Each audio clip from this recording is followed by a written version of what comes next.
Oke, Assalamualaikum warahmatullahi wabarakatuh. Selamat datang di Official Kusam. Nah, teman-teman sekalian, bulan ini sudah masuk di bulan Agustus tahun 2020.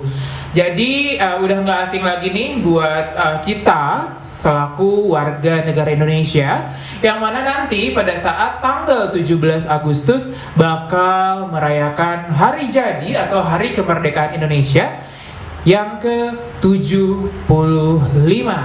Nah, kesempatan hari ini gue nggak sendiri nih. Gue ditemenin salah satu sama abang kece tentunya. Tapi sabar dulu nih, gue nggak bakal langsung kenalin siapa beliau, biar nanti beliau aja nih yang langsung memperkenalkan diri. Takutnya kalau misalnya gue yang memperkenalkan diri, takutnya terlalu biasa gitu. Jadi gue pengen beliau memperkenalkan diri dengan own versionnya dia. Oke, langsung aja mas bro. Terima kasih Bang Sakum sudah mengundang saya di Official Kusam. Bagi saya ini sebuah kebanggaan diri saya masuk ke media Official Kusam. Wah, oke. Sebelumnya, Assalamualaikum warahmatullahi wabarakatuh. Waalaikumsalam warahmatullahi wabarakatuh. Perkenalkan, nama saya Ratono, biasa dipanggil Nonoy. Oke. Nonoy. Ya. Nonoy kayak ibu kota negara lah ya. Apa itu? Oke, skip aja. Nah, kalau boleh tahu nih, Kak Nonoy ini dari mana sih? Kan tadi gue bilang nih kita akan sharing-sharing kan pada kesempatan hari ini. Nah, boleh diceritain nggak sih Kak Nonoy ini dari mana gitu?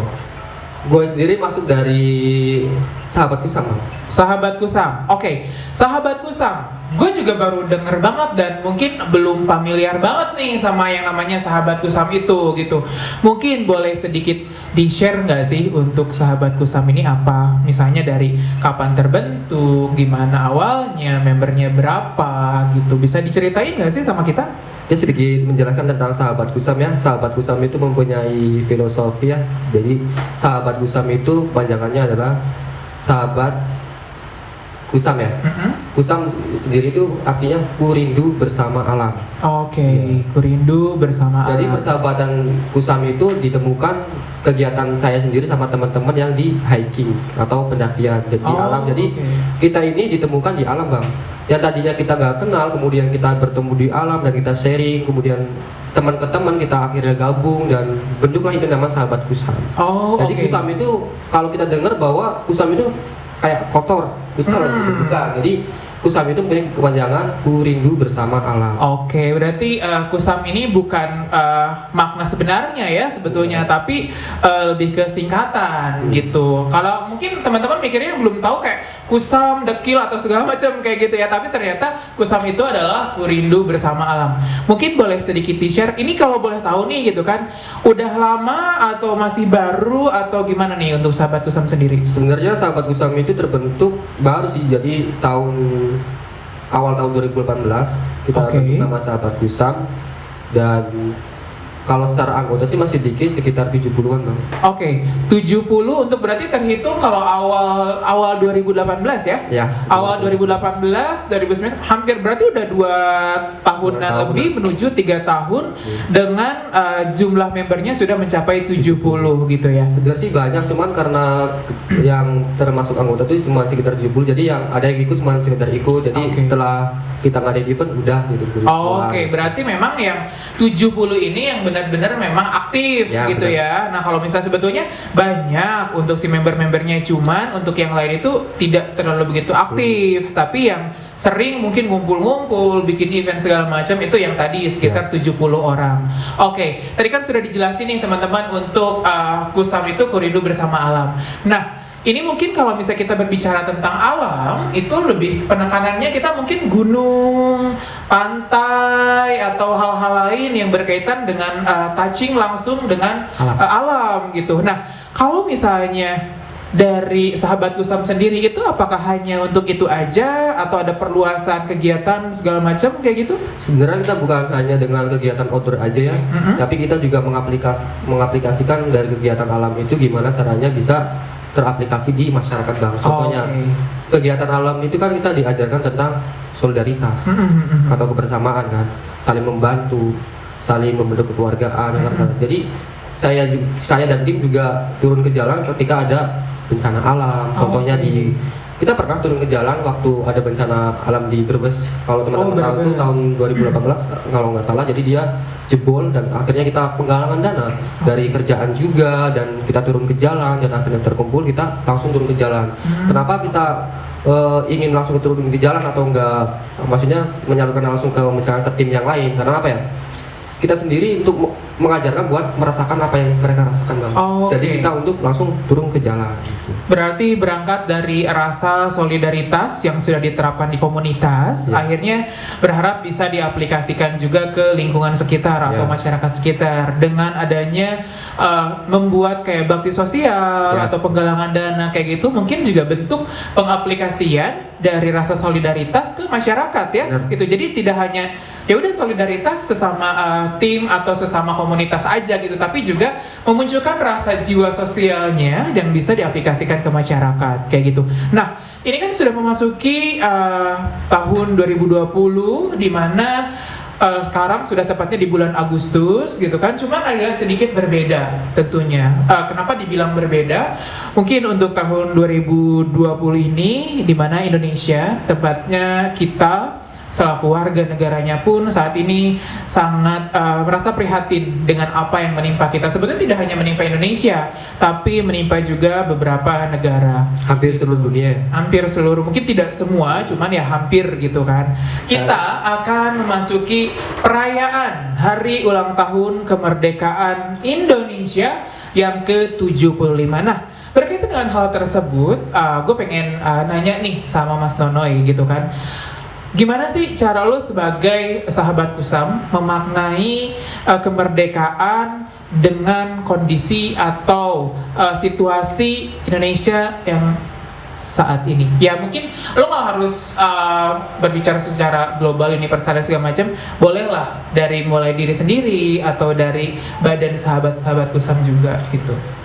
Memaknai sebuah kemerdekaan, Bang, ya menurut saya pribadi itu kemerdekaan itu adalah menurut saya kebebasan berkreasi, Bang. Berkreasi. Ya, jadi di mana kita di masa pandemi ini kita masih berkreasi dan bebas, dalam arti bebas itu berbatas.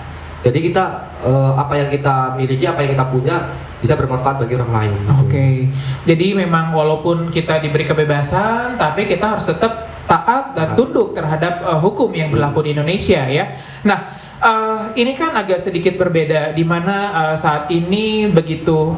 Pokoknya berbeda lah, maksudnya dibandingkan dengan tahun-tahun sebelumnya mungkin semaraknya mungkin berbeda gitu. Karena tahun 2020 ini pertama kalinya kita harus kemana-mana pakai masker, hand sanitizer juga, jaga jarak gitu. Itu kan sesuatu yang benar-benar baru buat kita semua ya gitu kan. Nah, yang tadinya mungkin kayak kita sering banget nih, kalau misalnya gue pun kayak ngerasa kita tuh sering banget gitu kan bikin acara-acara lomba kayak panjat pinang, balap karung. Biasa kan dengan kita rasa syukur untuk kemerdekaan, biasa kita melakukan itu semua. Dan gue melihat saat ini sudah mulai berkurang karena untuk menghambat penyebaran si COVID-19 ini kan gitu. Nah, lu masih tetap ngerasa bangga atau ada sedikit kekecewaan atau gimana nih yang dirasain? Gimana ya, di sisi lain kita sedih sih, cuman kita nggak boleh berlarut dalam kesedihan ini. Saya mau menjawab yang tadi Bang sahabat Kusam, saya belum jawab keseluruhan. Saya mau jawab bahwa komunitas ini, sahabat Kusam ini memang benar-benar dibentuk dari niat kita sendiri, Bang, bukan dari karena kita ngajak teman-teman. Jadi kenapa, gimana caranya teman-teman ini tertarik dengan kegiatan kita nih? Jadi saya pribadi hobi dengan pendakian ya. Jadi tapi di sisi lain saya tuh ingin membangkitkan rasa kemanusiaan, Bang. Jadi gimana saya membentuk orang-orang ini peduli dengan lingkungan.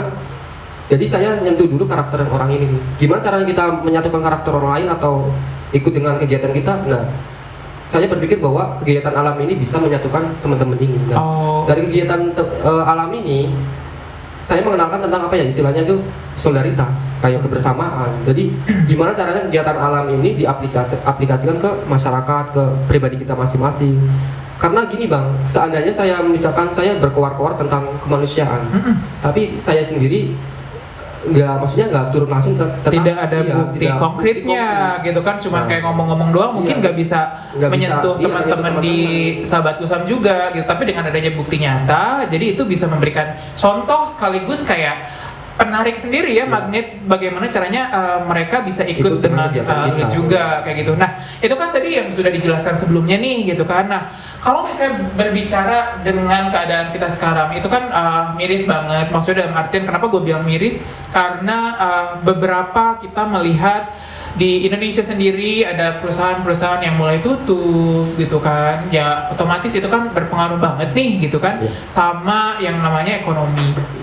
Nah, ada nggak sih gitu kan hal-hal yang dilakukan atau kayak karya lah yang tidak hanya pendakian atau penggalangan dana dan segala macam, ada nggak sih yang sahabat Kusam itu lakuin yang mungkin ini bisa jadi inspirasi gitu buat teman-teman yang mungkin sedang saat ini sudah tidak bekerja kayak gitu, ada nggak sih? Nah dari tadi saya bilang dari ikut kegiatan outdoor gimana caranya kita membentuk karakter orang dalam arti ikut kegiatan kita tapi kita rasa kemanusiaan kita dapat.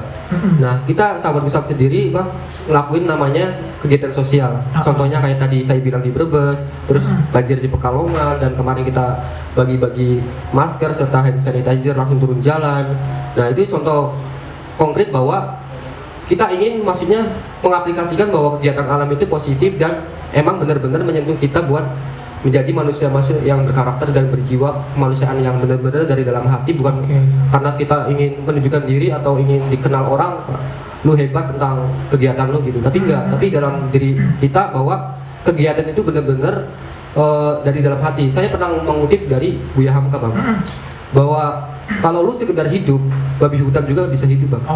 Dan kalau lu sekedar kerja, kera juga bisa kerja bang. Jadi gimana kita menjadi manusia yang seutuhnya dan bermanfaat bagi orang lain.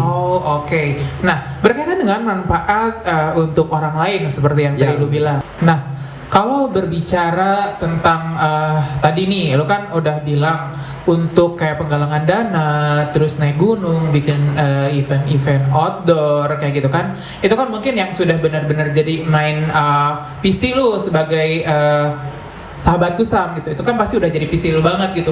Nah di luar dari itu berkaitan dengan yang bermanfaat bagi orang lain nih gitu kan, ada nggak sih selain dari hal-hal itu yang lu kerjakan di sahabat Kusam ini?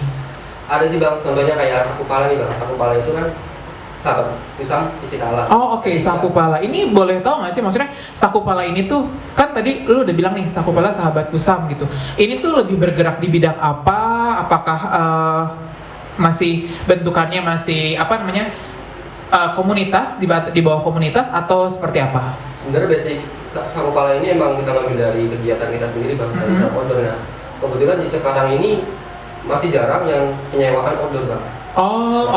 Jadi berarti Sakupala ini adalah bentuk kayak penyewaan alat-alat nanjak. Ya, pendakian.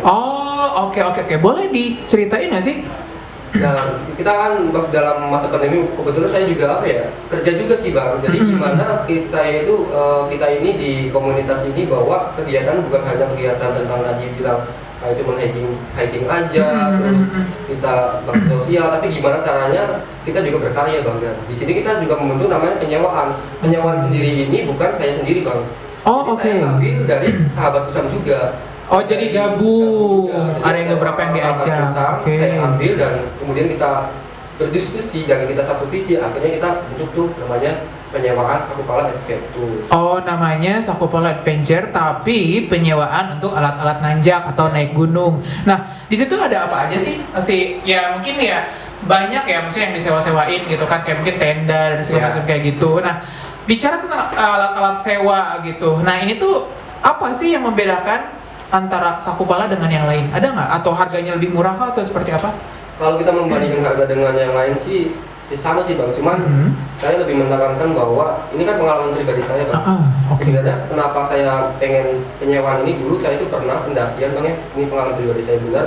Pertama kali itu saya naik gunung gede, terus saya kena hipotermia gitu. Kenapa? Karena saya tidak menyiapkan dengan baik kayak model perawatannya. Jadi saya meyakinkan diri bahwa saya tidak ingin seperti ini lagi. Jadi ini tuh kayak bentuk pelajaran yang lo dapet. Jadi setidaknya ini tuh jangan sampai terjadi dengan orang lain gitu. Nah, selain Sakupala sendiri, masih ada nggak sih atau Sakupala ini punya cabang-cabang selain dari penyewaan? Ada sih bang, jadi ada juga. Jadi cuman bukan hanya tentang maksudnya tentang hiking atau apa. di mana orang-orang ini kita berkreasi juga, maksudnya bermanfaat juga kan, Oke. mereka pada kerja. Nah di sini juga ada clothing bang. Clothing, Ini juga oke. kita kerjasama bang. Oke. Nah, kita tadinya kita berdiskusi ya, maksudnya apa sih yang berpotensi di masa pandemi ini tapi bisa jalan gitu. Yang penting lu merdeka dari keadaan pandemi ini ya, walaupun mungkin merdekanya bentuk yang lebih kecil, maksudnya bentuk yang merdeka dari diri sendiri yang mungkin kalau misalnya kita daripada rebah-rebahan di rumah atau misalnya kayak anak-anak kos lebih menghabiskan waktu di kos, jadi kalau lu tuh lebih berkreasi, berinovasi gimana caranya lu merdeka dari pandemi ini menghasilkan tapi ya kayak gitu. Diri aja bang. Jadi Oke. gimana caranya kita ini bisa loh sebenarnya. Cuma karena kita malas aja, jadi cara berpikir kita jadi malas bang. Tapi ketika kita berinovasi dalam arti kita kumpul bersama dan menggerakkan ide-ide bareng, itu pasti ada suatu karya atau ide yang bakal direalisasikan, memang benar-benar direalisasikan. Contohnya ini kayak saku pala tadi, penyewaan, terus clothing, dan kita buka juga nih kayak tipografi juga. Oh, oke. Jadi memang banyak ya, maksudnya apapun itu sebetulnya bisa gitu. Dan ini pun lu walaupun misalnya lu terbatas dengan alat, terbatas dengan tempat dan segala macam, tapi membangun relasi dengan yang lain. Nah, mungkin menutup nih diskusi gitu kan. Thank you banget udah datang. Ada nggak sih saran lu nih Kak Nonoy yang pengen lu share, pengen lu kasih buat teman-teman yang mendengarkan gitu? Saran-saran dari lu apa sih? Jangan hanya di rumah doang atau kayak gimana? Ya gimana ya? Ya tadi saya bilang janganlah jadi manusia yang sekedar hidup aja. Jadi gimana caranya menjadi manusia yang bermanfaat bagi orang lain. Gitu. Nah dari situlah kita gimana sih kita menggali diri kita, apa sih yang kita bisa. Karena kita tuh bisa kalau kita memang kita punya niat dan kita punya tujuan. Bung Karno bilang gini bang, bercita-cita setinggi langit itu, walaupun kita jatuh di antara bintang-bintang. Nah jadi dari filosofi itu bahwa kita harus punya tujuan. Kalau lu lihat dari tujuan itu, misalkan kita ngambil lagi dari filosofi pendaki nih bang. Ketika pendakian itu pasti ada halangan bang. Oke. Pasti ada halangan, dan gimana caranya kita terus berjalan ya dengan apa ya istilahnya itu Keyakinan. Keyakinan kita sendiri, apa mau lanjut, apa mau berhenti nih bang. Apakah turun, apakah tetap mau lanjut? Jadi, Oke. tujuan kita harus ditetapin gitu. Tekad kita harus dikuatin gitu sih. Intinya tadi berarti punya tujuan ya. Seapapun lu, yang penting lu punya tujuan. Bener sih memang harus punya tujuan gitu. Ada lagi saran-sarannya selain itu? Cukup aja sih. Itu aja berarti ya.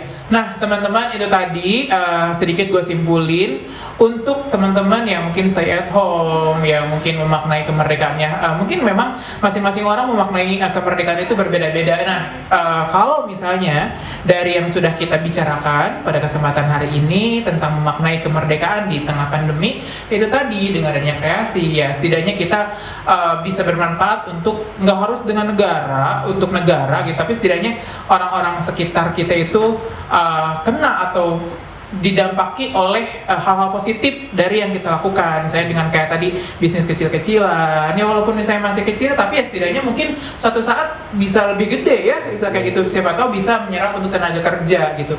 Intinya itu tadi seperti yang disampaikan oleh Kak Nonoy bahwa hidup itu, sebaik-baik manusia adalah manusia yang bermanfaat untuk manusia yang lainnya, dan dengan caranya yaitu salah satunya dengan punya tujuan hidup gitu kan. Oke, thank you banget Kak Nonoy sudah hadir pada kesempatan hari ini. Mudah-mudahan kita masih bisa ngobrol di lain waktu, tentunya dengan topik-topik yang bisa jauh lebih menarik lagi dari topik-topik saat ini ya. Baik, itu tadi guys, cukup sekian untuk bincang-bincang pada hari ini. Mudah-mudahan gue berharap ada hal-hal positif yang bisa diambil ya, setidaknya ya, walaupun misalnya nih gitu kan, jangan dilihatlah dari siapa yang berbicara tapi apa yang dibicarakan ya. Thank you banget, terima kasih banyak yang sudah nonton dan dengerin. Assalamualaikum warahmatullahi wabarakatuh. Salam kusam. Salam kusam.